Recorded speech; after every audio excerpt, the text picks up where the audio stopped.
Hey folks, Marcus here from the Ashland Fly Shop, and I wanted to do a little video series about beginner techniques for spey fishing for steelhead.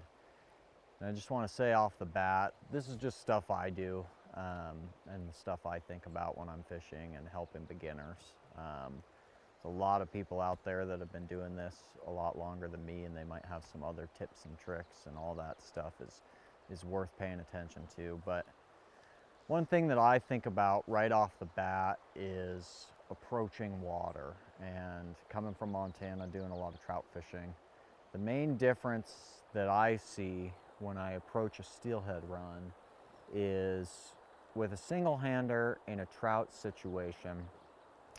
I've got the head of a run here with a steady, kind of swift outside current, soft inside current. Trout fishing, I would focus on these seam lines, kind of this main seam off the main current, places where food is going to be coming down the river. Took me a long time to realize that as a steelhead fisherman, but none of that's going to matter for what we're doing steelhead fishing. So when you approach a run, you want to think about where your first couple fish could be holding. And steelhead are known to be kind of lazy creatures, and it could be the case that there's some fish hanging on the soft inside up in this run. So when I approach a steelhead piece of water and I get started to work in a run, I try to give a pretty good amount of distance between myself and the fish that I think that might be holding in a spot.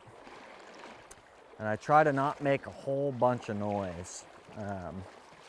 It's not super stealthy like trout fishing, you know, dry flies to rising fish, but you do want to keep that stealth in mind. You don't want to go just charging in the river. So once I'm in position, my first couple swings are typically above where I think the fish might be holding. And I do that so that I can get a sense of the current in the run and how my swing is going to set up leading into the fish, so that by the time I'm actually in a spot down through this run where I'm fishing to fish that I think could be holding or traveling up the inside, I've got an understanding of the current, the mending that I need to do, and how to present that fly with the angle of my cast. Thank you very much for tuning in. Today is kind of just a primer on approaching steelhead water, but throughout this series, we'll talk about your body in position to the fish, your angle when you're swinging the fly, mending, how to read water. We'll talk about all that stuff, but today is just a primer on the couple things I think about when approaching a steelhead run. So thank you very much for tuning in.